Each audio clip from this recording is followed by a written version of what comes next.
계속해서 일반적인 생활의 규례들에 대해서 말씀하고 있는데 23장을 크게 두 부분으로 나눈다면 여호와의 총회에 들어올 수 없는 사람들, 그것이 1절에서 14절까지입니다. 여러분들 이제 성경이 단락을 구별해 놓은 성경에 보면은 9절부터 14절까지는 진영을 거룩하게 하는 법, 그렇게 따로 구분을 해 놨는데 실질적으로 이것은 여호와의 총회에 들어오지 못할 자, 왜 그런가 하는 이유가 설명되어 있어요. 그 다음에 이제 15절부터 마지막 25절까지는 기타 규정인데, 소위 이 기타 규정들에 대해서는 25절까지 뿐만 아니라 25장 19절까지 계속해서 이런 기타 규례들에 대해서 말씀하고 있습니다. 먼저 1절로 14절 여호와의 총회에 들어오지 못할 사람들을 규정하는 이 말씀을 통해서 우리는 하나님의 교회가 혹은 하나님의 백성들이 왜 거룩을 추구해야 되는가, 이것에 대해서 배울 수 있습니다.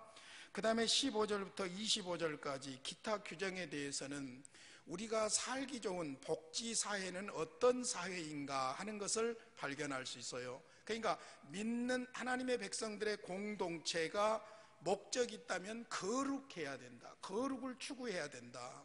그 다음에 이제 하나님의 백성들이 사는 사회가 복지사회가 되려고 하면은 이러이런 일들을 해야 된다 말씀하고 있는데, 25절까지 한 5가지에 대해서 말씀하고 있는데, 현실적으로도 당시의 유대인들의 민법이지만은 현실적으로도 우리에게 아주 중요한 의미들을 주고 있는 말씀들이라고 볼 수 있습니다.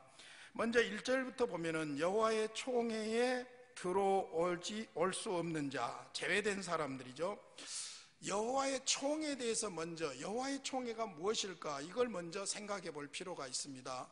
구약 성경에 여호와의 총회라는 말이 그렇게 많이 나오지 않습니다. 그런데 오늘 본문에 유달리 여호와의 총회라는 말이 많이 나옵니다. 여호와의 총회를 큰 틀에서 보면은 구원받은 구약의 하나님의 백성들, 그렇게 보시면 됩니다.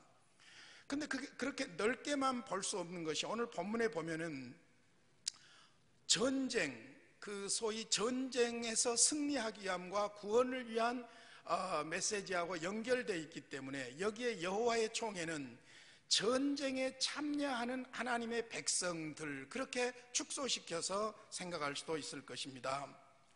왜냐하면 이 여호와의 총회가 하나님의 심판의 도구로 사용되고 있는 것을 볼 수 있고, 하나님의 백성들을 구원하는 것이 목적인 것을 볼 때에, 그것이 9절에 나와 있죠. 그리고 이 총회가 추구하는 것이 바로 거룩인 것을 볼 때 여호와의 전쟁에 대해서 제가 수없이 말씀드렸는데 그런 측면에서 그렇다는 것이죠. 자, 그 다음에 1절부터 여호와의 총회에 들어올 수 없는 자들이 8절까지 쭉 나와 있는데 조금씩 설명해 드리도록 하겠습니다. 자, 먼저 1절 보겠습니다. 고환이 상한 자나 음경이 잘린 자는 여호와의 총회에 들어오지 못하리라. 거시기가 상한 사람은 못 들어온다, 그 이야기예요. 근데 이것을 그냥 단순히, 죄송합니다만 고자, 이런 사람들은 총회에 들어올 수 없다, 그런 말이 아니에요. 당시에 가나안 땅에서 이방 풍습이, 소위 이방의 제사를 지내는 그 제사장들이라든지 이런 사람들이 헌신의 표로서 억지로 음낭이나 그것을 제거를 하는 거예요. 이것은 이방의 풍습이기 때문에 이방의 풍습을 따르는 자는 하나님의 여호와의 전쟁에 참여할 수 없다, 그런 의미로 받아들이면 됩니다. 그냥 단순히 고환이 상한 자나 음경이 잘린 자, 그렇게 보시지 말고 이게 당시의 가나안 원주민들의, 이방인들의 풍습이었다는 것이죠. 그리고 이것은 자기들 스스로가 상해한 것이에요.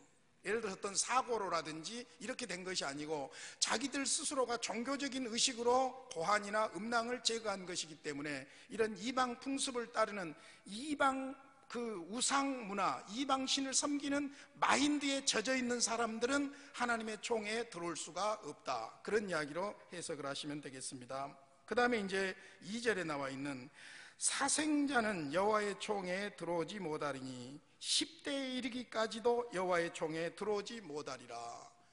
10대에 이르기까지. 그러면 이 말은 한계선이죠. 10대 이후에는 들어올 가능성이 있습니까 없습니까? 있는 거지요. 그러니까 최소한 10대까지는 사생자는 못 들어온다는 거예요.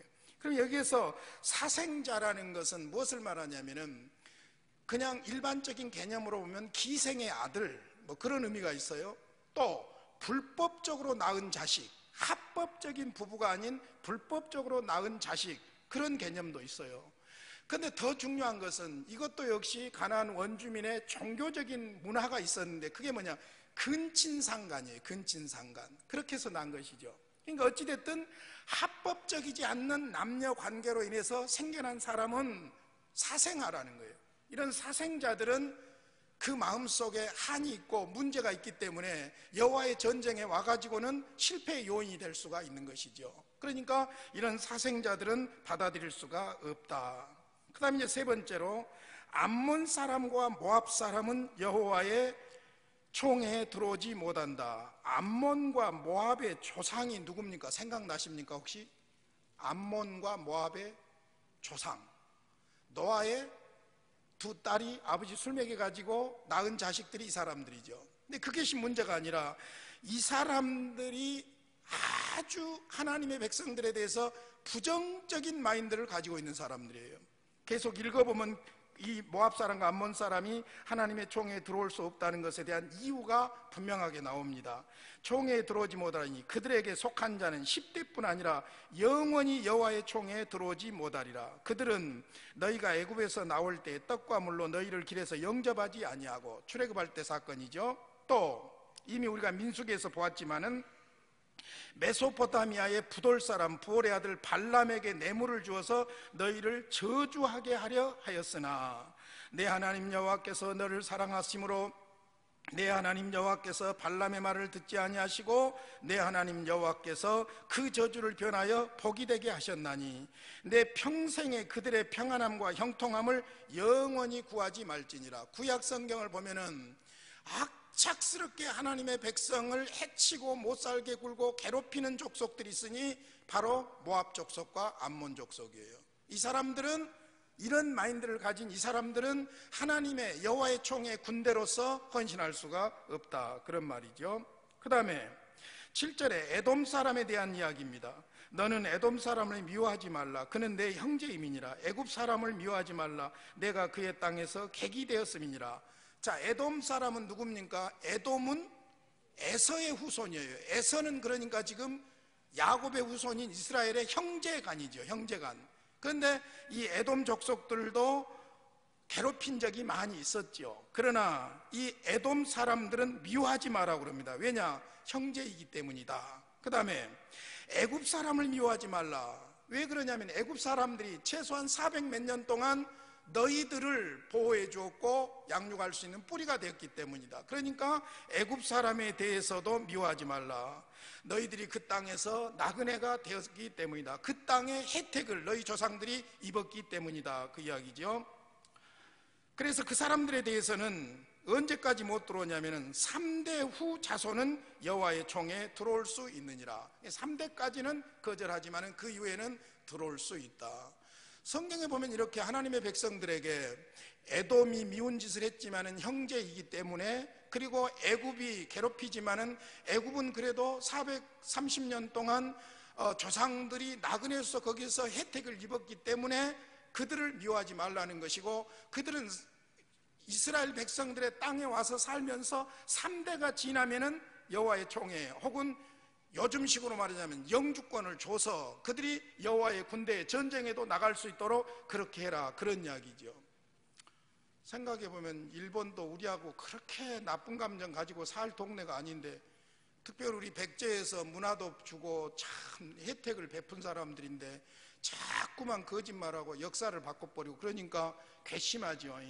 만약에 지금이 구약시대다면 일본 놈들은 절대로 들어보내지 마라, 그럴 정도로 아주 괘씸하고, 중국도 사실은 우리하고 뭐 발해라든지 이런 국가들이 다 우리 조상들 아닙니까? 그러니까 사실 그렇게 나쁘게 살 필요가 없는데, 어떤 면에서 보면 우리가 저 태평양 건너서 미국보다는 일본이나 중국하고 훨씬 알콩살콩 재밌게 살아야 되는데 이 사람들이 이상하게 못한 짓만 하니까 외교적으로 문제가 있습니다마는 어찌됐든 8절까지 여호와의 총회에 들어올 수 없는 자들에 대한 열거를 통해서 우리는 무엇을 알 수 있냐면은 어떤 사람을 배제하고 있는 것이 아니라 그 사람들이 가지고 있는 종교와 마인드를 배제하고 있는 것을 발견할 수가 있는 것입니다. 할렐루야. 자, 그 다음에 이제 9절부터는 이 여호와의 총회, 소위 여호와의 총회의 의무가 나와 있어요. 그것이 9절에서 14절까지라고 볼 수 있습니다. 여호와의 총회의 의무는 한마디로 정결함을 추구해야 돼요. 거룩함, 정결함을 추구해야 돼요. 다른 것이 아니라 하나님 앞에서 깨끗한 삶을 추구하는 것, 그것이 바로 여호와의 총회가 전쟁에서 승리할 수 있는 비결이고 구원받을 수 있는 비결인 줄로 믿습니다. 그래서 9절에 그렇게 말합니다. 내가 적군을 치러 출진할 때에 모든 악한 일을 스스로 삼갈지니라. 못된 짓 하면서, 하나님 앞에서 못된 짓 하면서 전쟁에 나가서 승리할 생각하지 말라는 것이죠. 그러니까 여호와의 총회에 속한 사람들의 의무는 무엇이냐? 용맹한 것도 좋고 또 아이디어가 좋은 것도 좋고 출중한 것도 좋지만은, 재능도 좋지만은 가장 중요한 것은 하나님 앞에서 정결함을 추구하는 거예요. 9절에서 그것을 말씀하고 있죠. 자, 그 다음에 10절과 11절에서는 의식적으로 정결해야 돼요. 의식적으로. 10절 11절 같이 읽겠습니다. 시작. 너희 중에 누가 밤에 몽설함으로 부정하거든 진영 밖으로 나가고 진영 안에 들어오지 아니하다가 해질 때에 목욕하고 해진 후에 진에 들어올 것이요. 이 소위 하나님의 여호와의 총의 그 진영을 깨끗하게 하라는 거예요. 몽설까지도 처리할 것에 대해서 이야기하는 거예요. 왜? 거기에 하나님이 임재하시기 때문이고, 하나님이 임재하는 것이 여호와의 총의 승리의 열쇠이기 때문입니다. 그러니까 하나님이 싫어하는 것은 해서는 안 된다는 것이죠. 그 다음에 해질 때 목욕하고 들어오라는 것이고, 그 다음에 소위 위생적으로도 정결하게 하라는 거예요. 위생적으로도. 11절 12절 같이 보겠습니다. 시작. 해질 때에 목욕하고 해진 후에 진에 들어올 것이요. 그 다음에 내 진영 밖에 변소를 마련하고 그리로 나가되 내 기구에 작은 삽을 더하여 밖에 나가서 대변을 볼 때에 그것으로 땅을 팔 것이요 몸을 돌려 그 배설물을 덮을지니. 그랬어요. 자, 그러니까 여호와의 총회의 핵심은, 의무는 뭐냐면은 정결인데, 먼저 도덕적으로 정결해야 되고 의식적으로도 정결해야 되고 위생적으로 정결해야 돼요. 여러분, 중세에 패스트균이 창궐할 때가 있었지 않습니까? 근데 왜 그런 일이 벌어졌냐면, 역사적으로 보면은 중세에는 화장실이 없는 문화였어요. 여러분이 영국을 여행하면서 그 궁궐이라든지 이런 데를 여행하다 보면은 왜 영국에서 향수가 그렇게 발달했는가 하는 걸 보면은 목욕 문화라든지 화장실 문화가 아주 빈약했던 거예요. 그래서 사실은 이런 그 변이라든지 이런 것들을 통해서 패스트균이 막 위생 처리가 잘 안 되니까 그런 문제가 생긴 거죠. 심지어는 중세 같은 경우에는 같은 집에서 말하자면 가축하고 같이 사는 거예요. 여러분이 지금도 태국의 저 북쪽 치앙라이라든지 그 매홍선이라든지 이런 쪽에 가서 보면 옛날 우리들 살던 일이 생각이 나요. 저도 어렸을 때 우리 집에 보니까 마루가 있고 마루 밑에다 닭을 키웠던 기억이 나요. 마루 밑에다 닭을 키웠던 기억이 나요. 온 마당에 닭이 똥 싸고 다니는 건 뭐 일반 다반사고 한 발짝 걸으면 뭐 밟기도 하고 뭐 그랬지 않습니까? 그런데 매홍선이나 이런 데도 가니까 지금도 집을 이렇게 세우고 위에서는 사람이 살고 밑에서는 닭이 살고 돼지가 살고 하는 거예요. 그러니까 아주 비위생적인 짐승과 변과 사람이 막 섞여서 살다 보니까 건강에 심각한 문제가 있는 거예요. 위생적으로.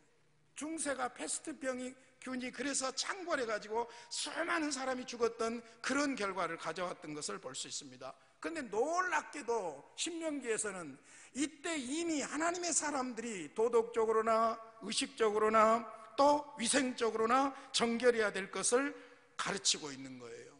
놀랍지 않습니까, 여러분?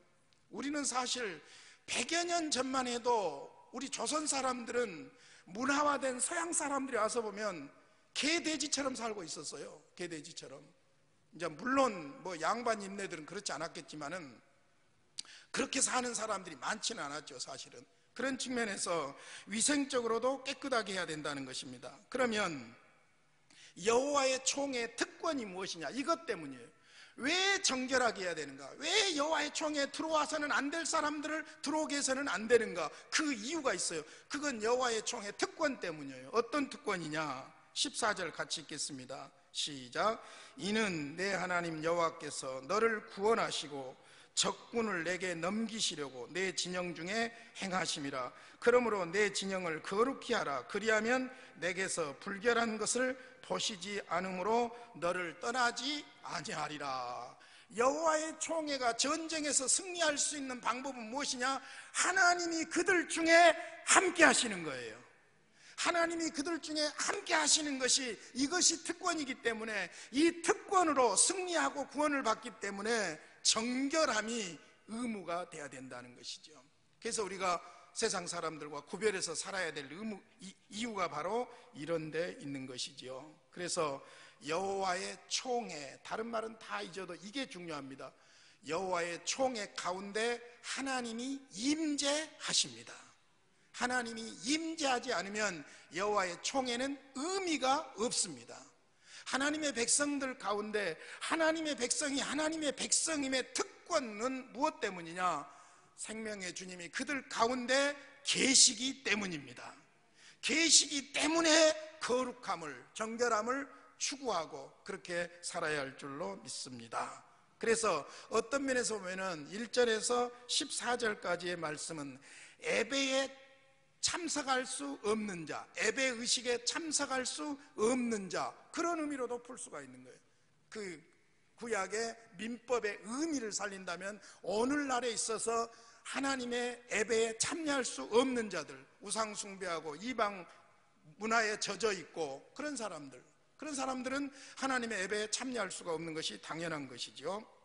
자, 그 다음에 이제 15절부터 25절까지는 기타 규정들로 이야기하고 있는데, 그냥 읽어서는 그 말이 그 말인 것 같지만은 말씀을 또박또박 정리해 보면은 이게 굉장히 중요한 하나님의 백성들의 공동체가 복지를 누리는 그런 복지사회가 되도록 하기 위해서 하나님께서 소중한 이 민법을 주고 있다는 것을 발견할 수 있습니다.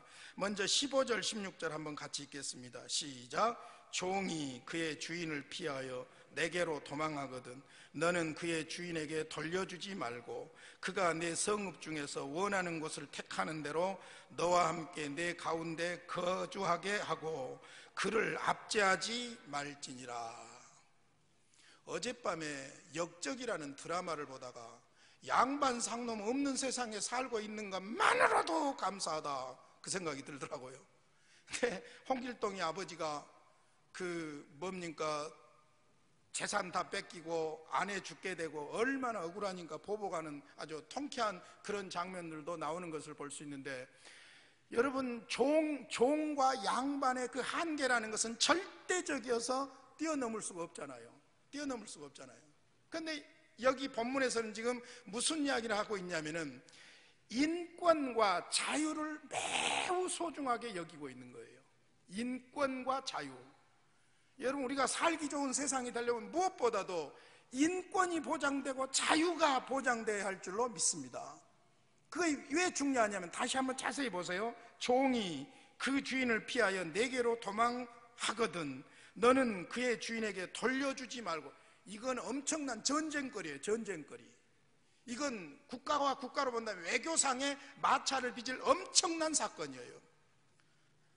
남의 종이, 그것은 물건이고 소유인데 그것이 피해가지고 너무너무 학대를 하니까 괴로워서 견디지를 못하고 피해왔는데, 그러면 당연히 물건 돌려줘야죠. 그런데 돌려주지 말라는 거예요.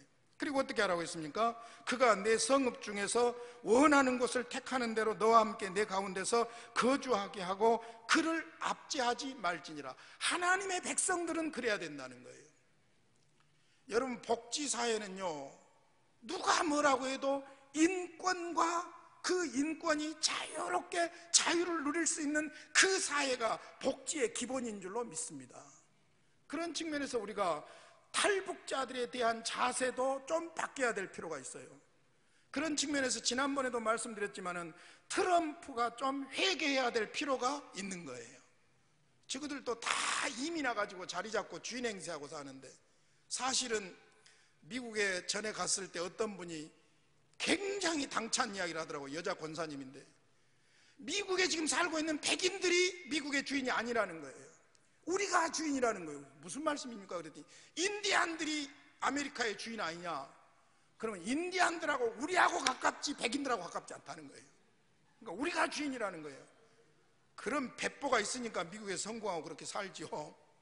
어찌됐든 이민으로 이루어진 나라인데 옥석은 가려야죠. 테러범은 절대로 들여보내서는 안 되겠지만은 테러범이 아닌 사람도 무조건 못 들어오게 해버린다. 그리고는 무조건 자국 이익만을 챙긴다. 이것은 죄송하지만은 기독교적인 정신이 아니에요. 더 재미있는 것은 지금 요즘 죄송하지만은 미국에서도 그렇고 한국에서도 그렇고 기독교의 혐오증이 올만한 요소들이 너무너무 많은 거예요. 트럼프가 오바마보다 훨씬 지금 백악관에서 예배하고 찬양하고 하는 거예요. 예배하고 찬양하고 하는 거예요. 그런데 자국 이익을 위해서 이민자들을 들어올 수 없게 하고 가족이 헤어져 가지고 만나지 못하고 있고, 지금 현실적으로 그런 상황이에요. 법원에서는 그걸 제동 걸어 가지고 대통령의 대통령 영법을 거절하고 있고, 이런 상황들이 되고 있는데, 사실은 인권은 외교보다 더 중요한 일인 줄로 믿습니다. 기본이에요, 기본. 그러니까 복지사회의 근본은 무엇이냐? 인권이 자유롭게 보장되는 이런 나라가 살기 좋은 나라인 줄로 믿습니다. 그 다음에 두 번째로는 17절과 18절을 한번 보겠습니다. 17절 18절 시작. 이스라엘 여자 중에 창기가 있지 못할 것이요 이스라엘 남자 중에 남창이 있지 못할지니 창기가 번 돈과 개 같은 자의 소득은 어떤 소원하는 일로든지 내 하나님 여호와의 전에 가져오지 말라.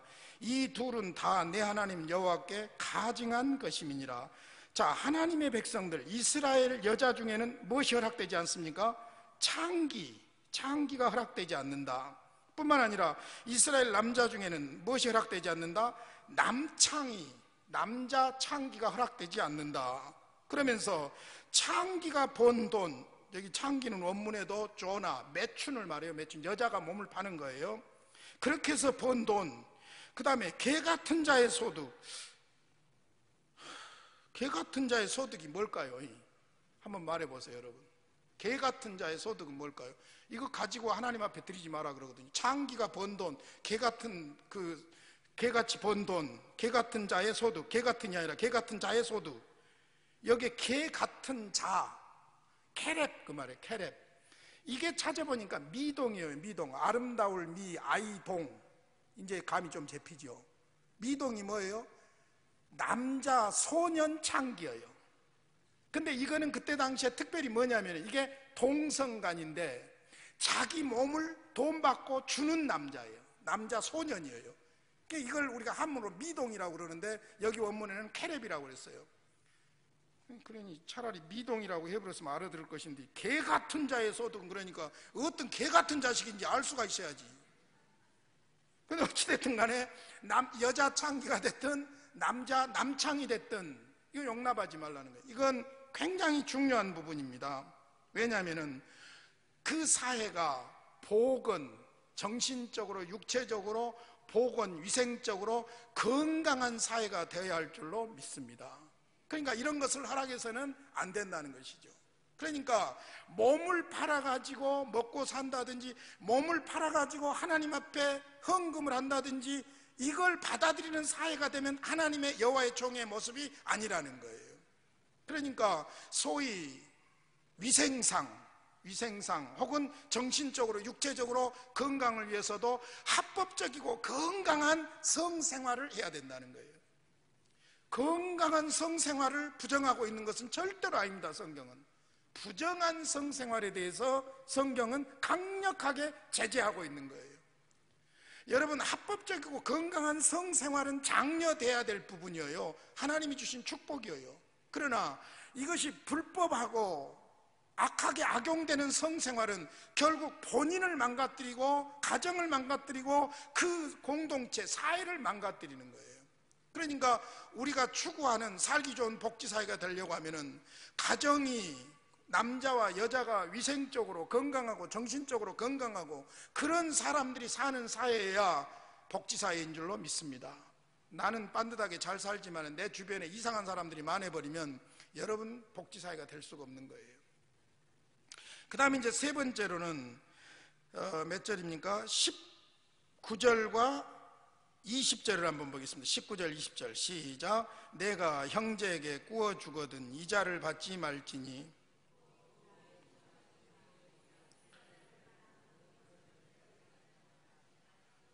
타국인에게 내가 구워주면 이자를 받아도 되거니와 내 형제에게 구워주거든 이자를 받지 말라. 그리하면 내 하나님 여호와께서 내가 들어가서 차지할 땅에서 내 손으로 하는 범사에 복을 내리시리라. 이건 중요한 것이 소유와 분배 문제예요. 소유와 분배 문제. 가진 자가 갖지 못한 자를 배려하라는 거예요.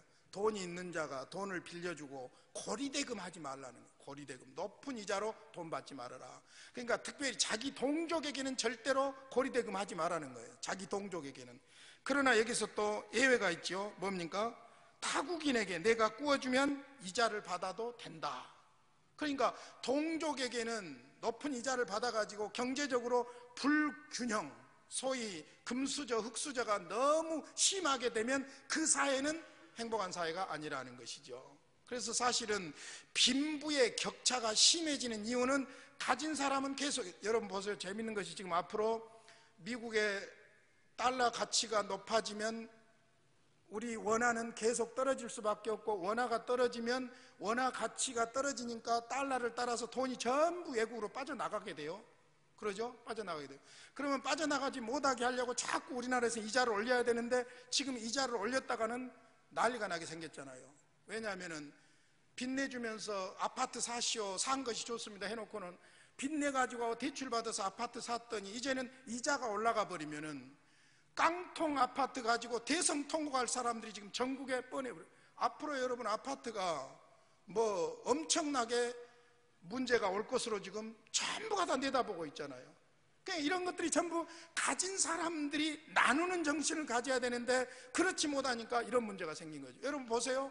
이자가 올라가면은 돈 있는 사람은 좋아요, 안 좋아요?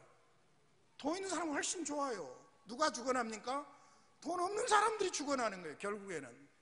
그러니까 소위 이것은 우리나라가 지금 안고 있는 분배와 나눔, 소유와 분배, 이것에 대해서 아주 중요한 문제를 지금 구약적으로 다루고 있는 거예요. 그러니까 실질적으로 가진 자들이 갖지 못한 자들을 착취하고 높은 고리대금업으로 착취하고 이런 것들이 있는 사회는 좋은 사회가 아닌데, 여러분 우리가 살고 있는 우리나라가 그렇게 살기 좋은 나라가 아니에요. 왜냐하면 길 가다가 보세요. 프랑카드에 돈 못 받으시면 받아줍니다. 그게 뭐예요? 정부가 다? 전부가? 깡패들이 하는 짓이에요 그게. 그러죠. 그러니까 뭐 이 카드 깡하고 해가지고 억울한 일 당하고 기가 막힌 일 당하는 것이 지금 우리 사회에 비일비재한 일들이에요. 그러니까 복지사회와 관련해서는 소위 이 소유와 분배 문제가 현실적인 문제예요. 우리들의 문제도 되는 것이죠. 그 다음에 21절로 23절 보겠습니다. 시작. 내 하나님 여호와께 서원하거든 갚기를 더디하지 말라. 내 하나님 여호와께서 반드시 될 것이라. 내가 서원하지 아니하였으면 무죄하리라. 그러나 내 입으로 말한 것은 그대로 실행하도록 유의하라. 무릇 자원한 애물은 내 하나님 여호와께 내가 서원하여 입으로 언약한 대로 행할지니라. 무슨 말입니까? 진실한 사회예요. 하나님 앞에 서원했으면 서원한 대로 갚는 진실한 사회죠. 특별히 여기서 중요한 것은 세상에 어찌하든지 간에 믿는 사람들이 진실해야 된다는 것이죠. 믿는 사람들이 하나님 앞에서 서원한 것이면 해롭고 손해를 볼지라도 그대로 실천하고 실행하는 그런 진실한 하나님의 사람들이 있을 때 그 사회가 복지사회가 될 수 있다는 것이죠. 여러분 우리끼리 있으니까 말이지만 솔직히 말해서 교회들만 정말로 하나님이 기뻐하시는 대로 진실한 삶을 살려고 노력한다면은 하나님은 우리 사회에다 복을 주실 줄로 믿습니다. 왜? 늘 말씀드리지만 하나님의 관심은 하나님의 백성들이에요. 하나님의 백성들에 의해서 심판도 오고 하나님의 백성들에서 축복도 오기 때문에 교회가 세상 사람들 탓하지 말고 교회만이라도, 근데 그게 참 지금 어려운 것 같아요. 오히려 교회가 세상 사람들이 염려 대상이 되고 있으니까 이런 면에서 우리가 복지사회를 위한 우리 그리스도인들의 책임이 얼마나 큰가 하는 것도 느낄 수 있기를 바랍니다. 마지막으로 24절로 25절 같이 읽겠습니다. 시작. 내 이웃의 포도원에 들어갈 때에는 마음대로 그 포도를 배불리 먹어도 되느니라. 그러나 그릇에 담지는 말 것이요 내 이웃의 곡식밭에 들어갈 때에는 내가 손으로 그 이삭을 따도 되느니라. 그러나 내 이웃의 곡식밭에 낫을 대지는 말지니라. 어떤 사람이 이웃의 포도원에 들어갈 수도 있고 곡식밭에 들어갈 수도 있는데 언제 들어갈까요? 언제 남의 밭에 들어갈까요? 길 가다가 배가 고프니까. 그러죠? 길 가다가 배가 고프니까 포도원에 들어가서 포도를 따먹게 되고 곡식밭에 가서 곡식을 따가지고 부벼서 먹기도 하고 그런단 말입니다. 근데 이때에 배에다 담고 간 것은 말하지 말아라 그 말이에요. 쉽게 설명하죠. 배에다 담고 간 것은 말하지 말아라. 그러나 그릇에다 담아간다든지 그 다음에 손으로 뜯어서 먹는 것은 말하지 말아라. 그거 뜯어봐야 얼마나 뜯겠냐. 그러나 낫을 갖다 대서 해버린 이것은 기획적인 도둑질이지 그건 배를 불리는 것이 아니죠. 그러니까 이것은 무엇을 말하냐면은 좋은 복지사회는 항상 이웃을 배려하는 거예요. 그러니까 구약에서 계속 보시면은 하나님의 백성들이 이웃을 염두에 두도록 말씀하고 계신 것이 한두 가지가 아니에요. 예를 들어서 곡식을 걷어들일 때 모퉁이에 곡식을 남기라고 했어요. 그냥 몽졸이 다 베버리라고 했어요. 남기라고 했어요. 무엇을 위해서입니까? 나그네와 들짐승들을 위해서. 그러죠? 항상 이웃을 배려하는 거예요. 마찬가지예요. 아유, 어떤 사람이 이유 없이 남의 밭에 들어갔겠어요? 그건 도둑질이죠. 그런데 나그네가 길 가다가 너무너무 배가 고프니까 포도밭에 들어가고 곡식밭에 들어갔단 말입니다. 그러면 그 사람이 배를 채우는 것, 이건 먹어야 되니까 이것은 용납해라 그거예요. 그것을 탓하지 마라. 도둑질이라고 말하지 마라. 그러나 그릇에다 담아간다든지 이제 문제가 다르죠. 그 다음에 낫으로 그것을 막 몽졸이 베간다든지 이건 도둑질이지 자기 배를 채우는 것은 아니죠. 자세히 한번 다시 보세요. 24절. 내 이웃의 포도원에 들어갈 때에는 마음대로 그 포도를 배불리 먹어도 되느니라. 지가 이 배 이거 배고플 때는 온천을 다 집어삼킬 것 같아도 별것 아니에요. 밥 한 공기 들어가면 끝나요. 그러죠? 밥 한 공기 들어가. 그러니까 배불리 먹어도 그거 탓하지 말라는 거예요.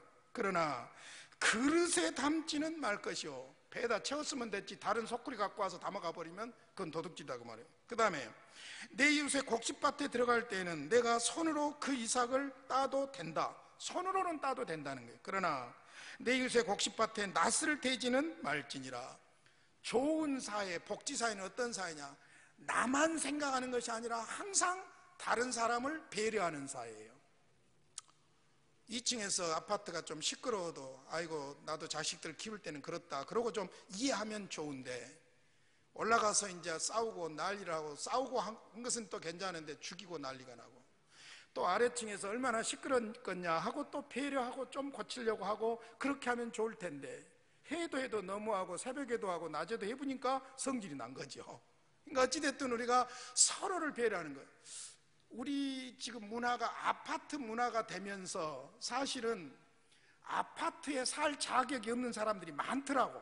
이야기 들어보니까 쓰레기 분리수거 안 하고 마음대로 버려버리고 밤중에 몰래 갔다 가만히 놔버리고 그런 사람들 아파트 쫓아내버려야 돼. 그러죠. 공동체 살 자격이 없는 거예요. 어떤 면에서. 그러니까 항상 이웃을 배려하는 이런 문화, 이것이 바로 살기 좋은 복지사회라는 것이죠. 어떤 면에서 대단한 것을 나누고 대단한 부를 나누는 것이 문제가 아니라 어찌됐든 각자 이치에서 이웃을 배려하는 이런 삶이 바로 살기 좋은 사회, 복지사회인 줄로 믿습니다. 할렐루야. 오늘 말씀을 한번 정리해 보겠습니다. 여호와의 총회의 핵심은 하나님의 임재입니다. 하나님이 임재하는 총회는 우상이나 이방 풍습이나 이런 자들을 받아들여서는 안 됩니다. 정결함과 거룩함을 노력해야 됩니다. 그 다음에 하나님의 백성들이 살기 좋은 그런 사회를 위해서는 인권과 자유를 존중해야 되고 건강, 보건적으로, 정신적으로, 육체적으로 건강한 그런 사회를 추구해야 될 것이고, 소유와 분배에 있어서 고리대금업이나 남을 해치는 이런 일을 해서는 안 될 것이고, 믿는 사람들이 하나님 앞에 약속한 것은 해로울지라도 갚을 줄 아는 말에 책임을 지는 그런 진실한 사회가 되어야 될 것이고, 뿐만 아니라 곡식과 포도가 손해가 나더라도 이웃을 배려하는 이런 사회가 바로 하나님의 백성들이 사는 아름다운 사회인 줄로 믿습니다. 이런 의미들을 살려서 지금도 우리의 삶 가운데서 그리스도인으로 승리하시기를 주님의 이름으로 축원합니다. 고마우신 아버지, 감사합니다. 오늘 또 말씀을 통해서 우리 모습을 보게 하시니 감사합니다. 하나님의 백성답게 거룩함을 추구하게 하여 주시옵시고, 우리 서로가 서로를 배려하여 살기 좋은 복지 사회가 될 수 있도록 우리가 앞장서게 하여 주시옵소서.